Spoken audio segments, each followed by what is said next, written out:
बिस्मिल्लाहिर्रहमानिर्रहीम। अस्सलाम वालेकुम डियर स्टूडेंट्स, मैं हूं आपका biology instructor Ubaidur Rahman bag.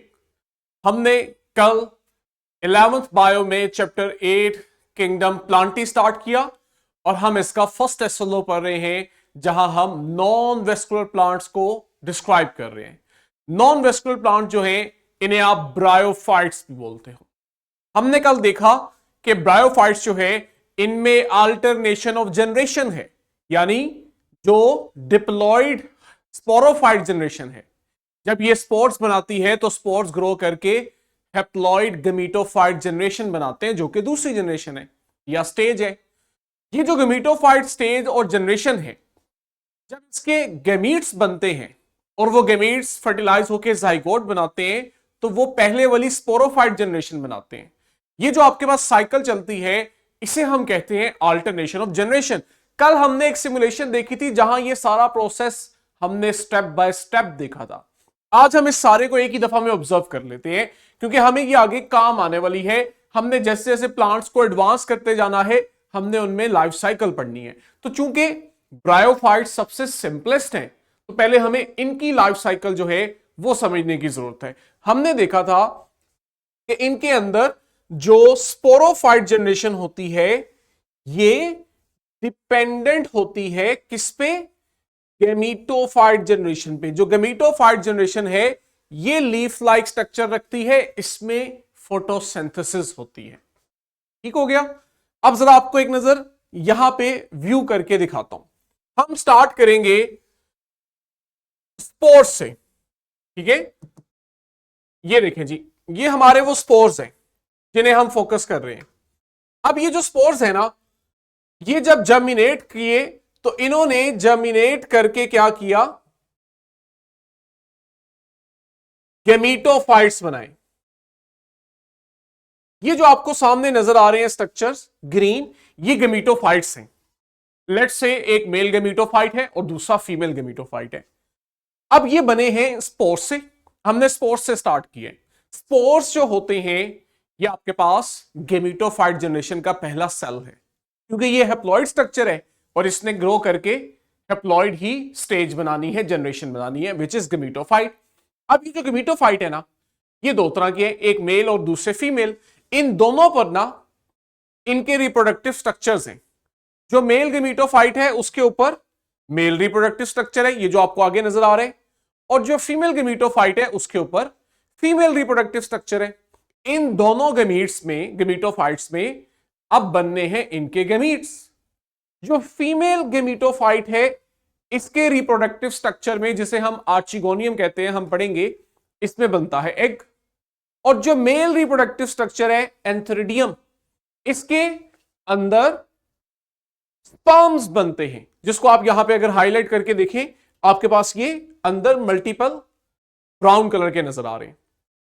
अब जब दोनों ने गैमीट्स बना लिए ना, अगला काम ये होता है कि ये जो मेल गैमीट्स हैं, स्पर्म, इन्हें ट्रांसफर करना है फीमेल रिप्रोडक्टिव स्ट्रक्चर के ऊपर, ताकि वहां ये एग के साथ जाके फर्टिलाइज करें। और ये काम कैसे होता है? जनरली हम ब्रायोफाइट्स में देखते हैं, चूंकि ये जमीन के उस हिस्से में होते हैं जहां पानी मौजूद हो, मॉइस्ट एनवायरनमेंट में, तो वहां फिर पानी की मदद से, अब वो पानी आपके पास बारिश का छोटा सा कतरा हो सकता है जो हवा में उड़ता हुआ मेल स्पर्म को, गैमीट को लेकर आया फीमेल रिप्रोडक्टिव स्ट्रक्चर के ऊपर, और वहां से ये जाएगा और नीचे पड़े हुए एग के साथ, इसको जूम करें, नीचे पड़े हुए एग के साथ ये देखो, ये जाके फर्टिलाइज होगा। अब जैसे ही ये फर्टिलाइज हुआ है तो ये अब एग नहीं रहा बल्कि जाइगोट बन गया है। ये जो अब जाइगोट है ना, ये याद रखना, नेक्स्ट जनरेशन स्पोरोफाइट जनरेशन, ये उसका पहला सेल है। ये बड़े इंपॉर्टेंट पॉइंट्स बता रहा हूं, आगे जाके आपने इनको बड़ा यूटिलाइज करना है। दो जनरेशन है।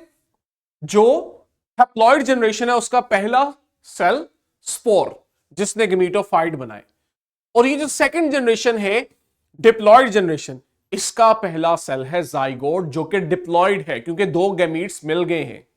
ये जो अब आपके पास जाइगोट है बच्चों, इसने ये जो आपके पास गैमीटोफाइट थे, इसके ऊपर अब आप देखोगे ये ग्रो करेगा।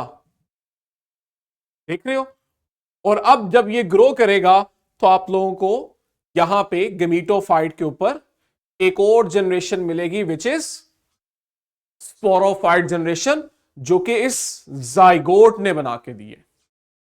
अंडरस्टैंड हुआ? ये हमारे पास बेसिक लाइफ साइकिल थी इनकी। ये देखें, ये आपके पास इस तरह से गेमीटोफाइट जनरेशन और उसके ऊपर स्पोरोफाइट जनरेशन पड़ी हुई है। इसी चीज को ना मैं अब आपको कलर्स में हाईलाइट करता हूं ताकि आपके लिए समझने में आसानी हो। देख रहे हो? और हां, अभी हमारी साइकिल चूंकि कंप्लीट नहीं हुई, ये जब स्पोरोफाइट जनरेशन बनी है ना, इस स्पोरोफाइट के ऊपर देखो आपको ये कैप्सूल स्ट्रक्चर नजर आ रहा है। ये देख रहे हो?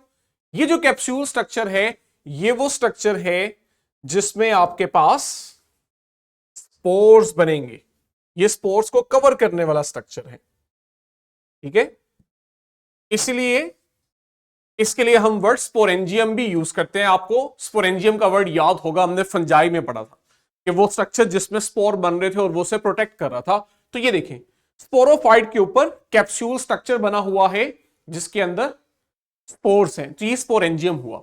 ये अब आपके पास जो स्पोर्स बनते हैं स्पोरेंजियम में, ये जब रिलीज होते हैं तो हमारी लाइफ साइकिल कंप्लीट हो जाती है।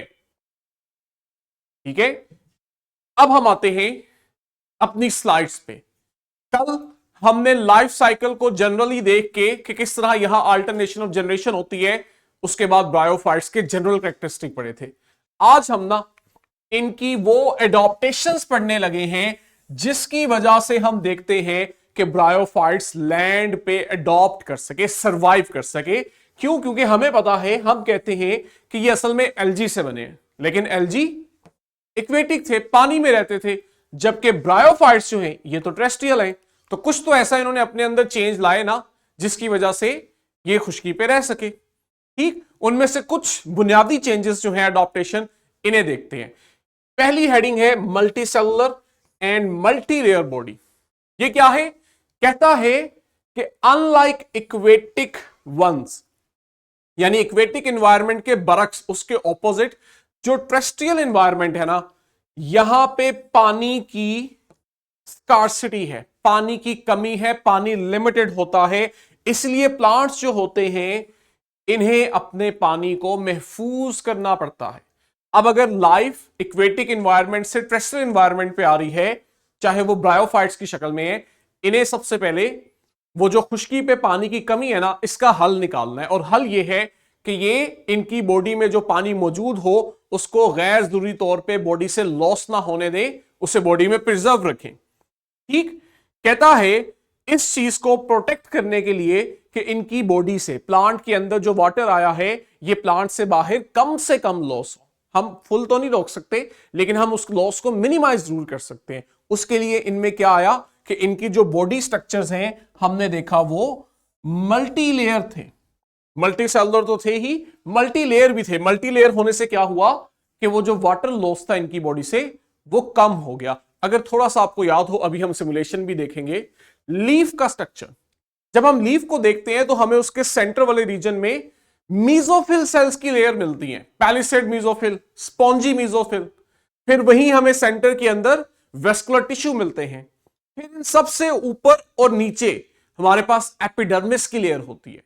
ये अब आपके पास मल्टी लेयर स्ट्रक्चर है जो अंदर मौजूद पानी को आसानी से बाहर लॉस नहीं होने देगा। और इससे भी बढ़ के फिर हम देखते हैं कि प्लांट्स जो है, इन्होंने एक फर्दर वैक्सी क्यूटिकल बनाई होती है, जो एपिडर्मिस के ऊपर भी एक एक्स्ट्रा प्रोटेक्टिव लेयर होती है, जिसका स्पेशल काम होता है कि वो लीफ से वाटर लॉस को प्रिवेंट करे। ठीक है, इस सिमुलेशन को हम जरा देखते हैं। 9th ग्रेड में हमने ये पढ़ा हुआ है, लेकिन एक दफा इसको दोबारा विजुलाइज करते हैं।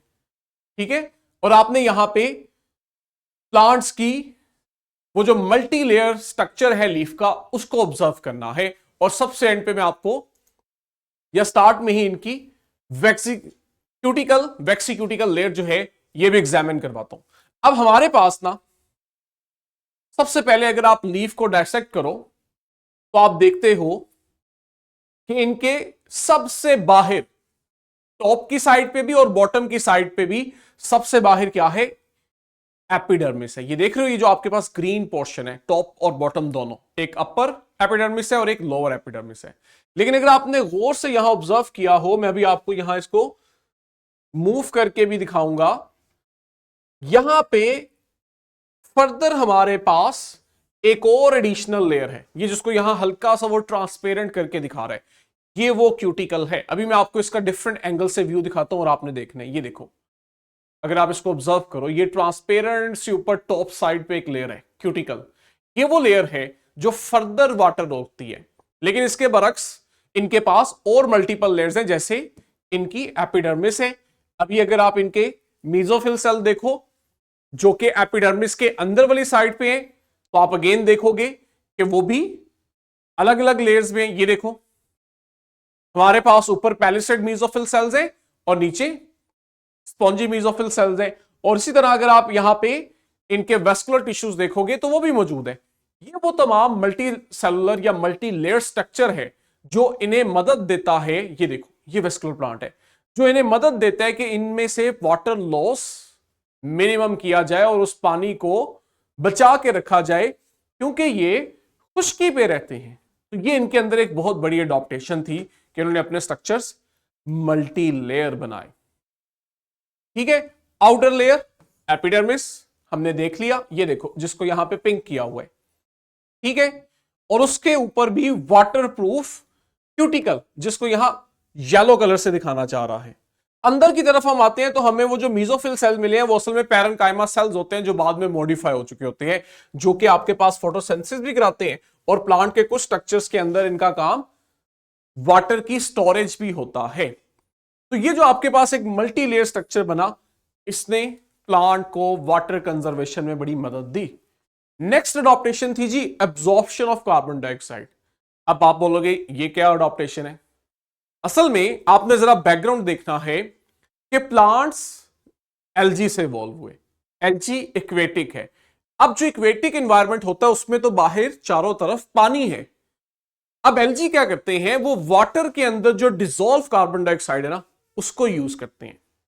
और दूसरा ये कि ये जो डिफ्यूजन हो रही है पानी से कार्बन डाइऑक्साइड इक्वेटिक ऑर्गेनिज्म में जा रही है, ये जब ऑर्गेनिज्म की बॉडी सरफेस के क्रॉस डिफ्यूज होती है तो बॉडी सरफेस वेट होती है। ये आपके पास केमिस्ट्री का सिंपल कंसेप्ट है कि अगर आपकी रेस्पिरेटरी सरफेस जो है वो वेट होगी तो वहां गैसेस एक्सचेंज ज्यादा बेहतर होगा। तो यहां पे इक्वेटिक एनवायरनमेंट में तो कोई मसला ही नहीं है कि अगर हम एल्जी की वो सरफेस की बात करें जहां से गैसेस एक्सचेंज हो रहा है, कार्बन डाइऑक्साइड अंदर आ रही है, ऑक्सीजन बाहर जा रही है, वो सरफेस तो ऑलरेडी वेट है क्योंकि सराउंडिंग में पानी ही पानी है।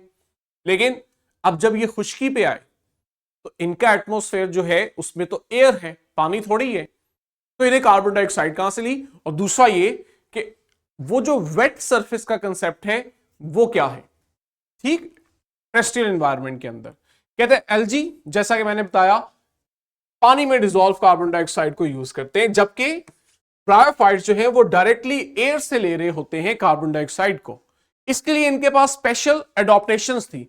वो एडॉप्टेशन क्या थी कि सबसे पहले तो जो इनकी एपिडर्मिस है उसमें हमने देखा, आप आए एनिमेशन पे, हमने उसमें देखा कि पोर्स थे।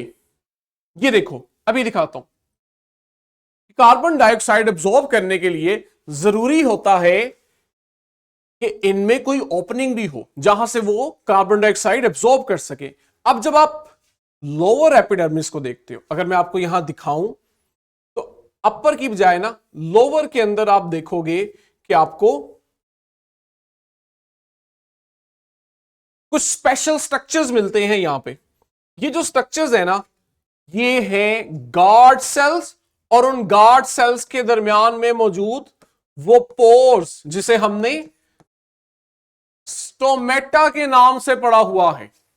तो इन्होंने पहला काम ये किया कि अपने एपिडर्मिस में कुछ पोर्स, कुछ ओपनिंग्स डेवलप की, जिसकी मदद से बाहर एटमॉस्फेरिक कार्बन डाइऑक्साइड इनमें जा सके और अंदर मौजूद ऑक्सीजन बाहर एटमॉस्फेयर में आ सके। ठीक है, तो ये एक इंपॉर्टेंट डेवलपमेंट है जो हमें इनमें मिली। ठीक, प्लस क्या हुआ, ये जो अब सरफेस एपिडर्मिस की, इसको वेट रखना भी जरूरी है ताकि ट्रांसपोर्ट ऑफ मटेरियल इजीली हो। तो हमें पता है कि हमारे पास ये जो एपिडर्मिस की लेयर में मौजूद स्टोमेटा है, यहां से वाटर की ट्रांसपायरेशन भी होती है, जिसकी वजह से वो जगह वहां पे वेट सरफेस ही रहती है और उस वजह से कार्बन डाइऑक्साइड की डिफ्यूजन इनके लिए करना आसान हो जाती है। और एक दफा स्टोमेटा से होती हुई, इन पोर से होती हुई कार्बन डाइऑक्साइड लीफ के अंदर आती है, तो हमें मालूम है कि लीफ में जो स्पॉन्जी मेसोफिल सेल्स हैं उनमें स्पेसेस होती हैं। वो जो स्पेसेस हैं उनकी सिग्निफिकेंस बहुत ज्यादा है, क्योंकि बाहर से आने वाली कार्बन डाइऑक्साइड इन स्पेसेस में आती है, यहां से फिर वो सेल्स में आती है। अगर मैं आपको अब ये चीज दोबारा हाईलाइट करके दिखाऊं सिमुलेशन के अंदर, ठीक है। अब ये जो स्टोमेटा है, यहां से जहां गैसेस एक्सचेंज है, वहीं यहां से आप देखते हो अंदर वाला वाटर जो है वो भी बाहर रिमूव होता है, जिसकी वजह से यहां पे पानी होने से सरफेस वेट रहती है। लेकिन अब जैसे ही कार्बन डाइऑक्साइड स्टोमेटा से होती हुई अंदर आई है, तो अंदर जो है आप देखोगे स्पॉन्जी मेसोफिल सेल्स इस तरह अरेंज हुए होते हैं कि उनके दरमियान में एम्प्टी स्पेसेस रह जाती हैं। अगर आप थोड़ा सा इसको गौर करोगे ना, आपको फील होगा कि जैसे कुछ सेल्स जो हैं वो बैकग्राउंड में है, उनको जरा डिम कलर का दिखाया गया है ताकि हमारे लिए डिस्टिंग्विश करना आसान हो। अब ये अगर आप देखो सारा पोर्शन यहां पे, ये सारा पोर्शन असल में बैकग्राउंड में पड़ा हुआ है, और बैकग्राउंड के दौरान भी अगर आपको नजर आए सेल्स के दरमियान खाली जगह हैं, ठीक है। ये वो एम्प्टी स्पेस है जहां पे स्टोमेटा से आई हुई कार्बन डाइऑक्साइड ने लीफ के अंदर रुकना है, ठहरना है, और यहां से अब ना इस कार्बन डाइऑक्साइड ने स्पॉन्जी मेसोफिल सेल्स और स्पेशली पैलिसेड मेसोफिल सेल्स में जाना है फॉर द फोटोसिंथेसिस, ठीक है। तो ये एक बड़ी इंपॉर्टेंट एडॉप्टेशन थी ताकि इन्हें कार्बन डाइऑक्साइड मिलती रहे और इनमें फोटोसिंथेसिस होती रहे, ठीक। कहते हैं कार्बन डाइऑक्साइड एयर से एब्जॉर्ब होती है इनकी उस मॉइस्ट सरफेस में, जहां से फिर ये पोर्स के थ्रू जाती है इंटरसेलुलर स्पेसिस से, और वहां से फोटोसिंथेटिक सेल्स यानी मेसोफिल सेल्स में एब्जॉर्प्शन ऑफ वाटर। ये भी बड़ा इंपॉर्टेंट काम है कि खुश्की पे आ रहे हैं तो कोई ऐसा स्ट्रक्चर हो जो इन्हें पानी एब्जॉर्ब करने में मदद दे। तो उसके लिए फिर हमने देखा कि चूंकि ये पानी के साथ डायरेक्टली कांटेक्ट में नहीं होते, तो इनमें कुछ स्पेशल स्ट्रक्चर इवॉल्व हुए। आज हम जानते हैं कि हमारे पास जो एडवांस प्लांट है इनमें रूट्स होती हैं जो कि एक बड़ा सा नेटवर्क बनाती हैं और वो जमीन में फैली हुई होती हैं। लेकिन जो अर्ली प्लांट्स थे जैसे ब्रायोफाइट्स हो गए, इनमें इस तरह से वेल डेवलप रूट्स नहीं थी, तो वहां वो जो फिर fibre like thread like structure थे उन्हें नाम दिया गया राइजोइड। तो अर्ली प्लांट्स में वो जो रूट लाइक स्ट्रक्चर्स हैं राइजोइड, ये इन्हें हेल्प करते हैं, और एडवांस प्लांट्स में रूट्स हैं जो कि इन्हें वाटर और उसके साथ मिनरल्स एब्जॉर्ब करके देती हैं। ब्रायोफाइट्स में कह रहा है राइजोइड है। आगे heterogamy, another important characteristic. Heterogamy से मुराद गैमीट्स दो तरह के, तो ब्रायोफाइट्स में हेट्रोगैमीट्स होते हैं, इनमें हेट्रोगैमी दो तरह के गैमीट्स होते हैं। एक आपके पास मेल गैमीट है जिसे आप कॉमनली स्पर्म भी कहते हो और एंथीरोजॉइड भी कहते हो। ये मोटाइल होता है, ये बड़ी सिग्निफिकेंट बात है, इसमें लोकोमोशन की एबिलिटी है, ये मूव करेगा, जबकि एग जो है ये नॉन मोटाइल होता है, ये अपनी जगह नहीं छोड़ेगा। ये भी अगर अपनी जगह छोड़ जाए और स्पर्म भी छोड़ जाए तो फिर बस स्पर्म ढूंढता रहे एग कहां पे है। एग अपनी जगह फिक्स होगा और आप देखोगे कि स्पर्म जो मेल गैमीट है उसे वहां तक जाना होगा, ठीक, जिससे क्या होता है फ्यूजन के चांसेस बढ़ जाते हैं। तो हेट्रोगैमी जो है वो टेरेस्ट्रियल एनवायरनमेंट के लिहाज से एक बहुत ही अहम एडॉप्टेशन है, ठीक। अब ये जो आपके पास मेल गैमीट ने फीमेल गैमीट तक जाना है, ये रैंडम प्रोसेस नहीं है। कहते यहां पे बकायदा जो फीमेल गैमीट या फीमेल रिप्रोडक्टिव स्ट्रक्चर है वहां से कुछ केमिकल सिग्नल्स होते हैं, केमिकल सब्सटेंस रिलीज किए जाते हैं, और स्पर्म जो है उसमें उन केमिकल्स को डिटेक्ट करने वाले कीमो रिसेप्टर्स होते हैं, जिसकी मदद से वो उन केमिकल्स को डिटेक्ट करता करता एग तक पहुंचता है। तो एक तो स्पर्म का मोटाइल होना, दूसरा फिर उसमें मौजूद कीमो रिसेप्टर्स की मदद से उसका एग तक जाके फर्टिलाइज करना, ये बहुत इंपॉर्टेंट एडॉप्टेशन है इनके अंदर। अब ये जो एग है ना, ये स्पर्म से साइज में बड़ा होता है और इसने फूड रिजर्व किया होता है।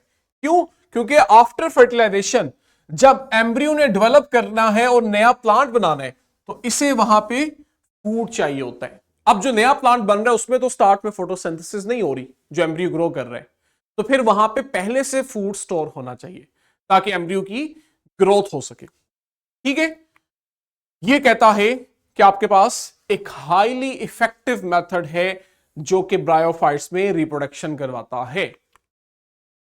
आगे हमारे पास प्रोटेक्शन ऑफ रिप्रोडक्टिव सेल्स है।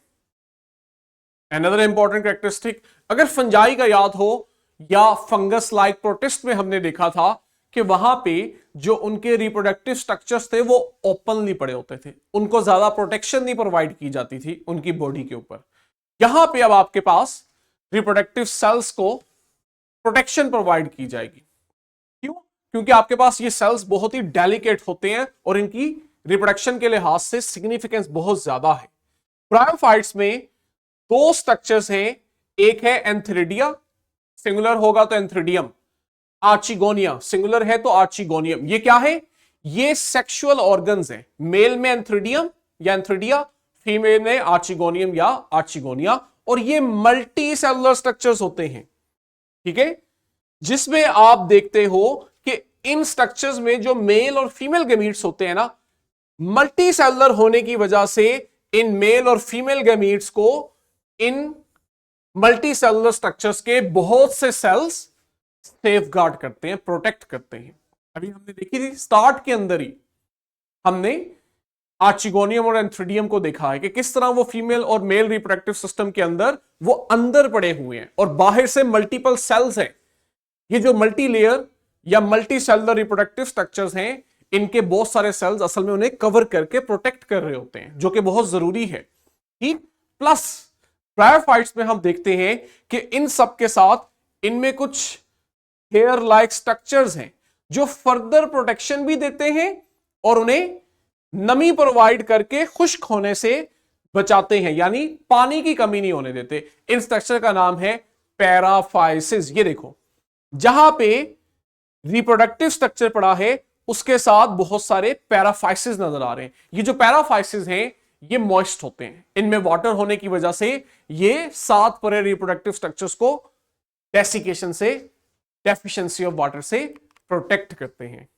एम्ब्रियो फॉर्मेशन, अब जब मेल स्पर्म आ गया है, फर्टिलाइजेशन हो गई है, तो बनेगा जाइगोट। ये वो जाइगोट है जिसने आगे ग्रो करना है और आर्चिगोनियम के अंदर इसने एम्ब्रियो बनाना है। एम्ब्रियो जो होगा ये आपका फ्यूचर प्लांट बनाएगा। लेकिन अभी भी आप देखो कि एम्ब्रियो फीमेल रिप्रोडक्टिव पार्ट के अंदर रहेगा, इसलिए हम कहेंगे कि जो फीमेल बॉडी है वो इसको प्रोटेक्ट करती रहती है जब तक कि ये इतना बड़ा ना हो जाए कि ये खुद जिंदा रह सके और अपनी जरूरियात पूरी कर सके। फीमेल बॉडी इसे हर तरह की इंजरीज से बचाती है, इसको फूड प्रोवाइड करती है, जिसकी वजह से हम देखते हैं एम्ब्रियो के सर्वाइवल चांसेस इंक्रीज हो जाते हैं। ठीक है, आज के लिए बच्चों इतना। हमने कल लास्ट में, या इसको अभी कर ही लेते हैं, एंड पे आपके पास है जी यूजेस क्या है, सिग्निफिकेंस क्या है। ये जो प्लांट्स है एवोल्यूशनरी सिग्निफिकेंस तो है ही, लेकिन इसके अलावा अगर हम देखें एज ए फूड, कहता है बहुत सारे मॉसेस जो है ये बहुत से स्मॉल एनिमल्स और बर्ड्स के लिए सोर्स ऑफ फूड है। तो देखो, हमें डायरेक्ट फायदा दे तब भी अच्छा, और अगर ये दूसरे एनिमल्स के लिए फूड है तो वो जो एनिमल्स हैं वो हमारे लिए फूड बन जाते हैं, तो हमें इनडायरेक्ट भी फायदा पहुंच रहा है। फिर आपके पास इनका मेडिसिन यूज है, जैसे मार्केंटिया जो है ये लिवर और लंग्स के इंफेक्शंस की ट्रीटमेंट में यूज होता है। पॉलीट्राइकम किडनी और गॉल ब्लैडर जैसे स्टोन्स के ट्रीटमेंट में यूज होता है। इकोलॉजिकल इंपॉर्टेंस की बात करें तो मॉसेस जो है इनमें ये एबिलिटी होती है कि ये पत्थरों पे ग्रो करें, कॉलोनाइज करें और उन्हें पत्थरों को आहिस्ता आहिस्ता नरम करें, जैसे हम कहते हैं उनकी ग्रेजुअल डिकम्पोजिशन करते हैं, ताकि वो पत्थर जो है वो नरम हो और आहिस्ता आहिस्ता वो मिट्टी में कन्वर्ट हो, ताकि आने वाले वक्त में उस मिट्टी में एक सबस्ट्रेट बने जो कि हायर प्लांट्स की ग्रोथ के लिए यूज हो सके। और जब हम सक्सेशन पढ़ेंगे तो देखना वहां पे हमने ये कंसेप्ट पढ़ना है कि लाइकन्स और एल्गी के बाद मॉसेस ने आके अपना बड़ा इंपॉर्टेंट रोल प्ले करना है एज ए फ्यूल।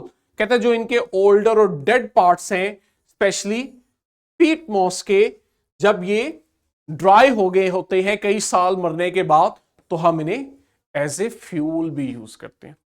तो ये हमारा एसएलओ था, जहां हमने नॉन वेस्कुलर प्लांट्स यानी ब्रायोफाइट्स को डिटेल डिस्क्राइब किया है।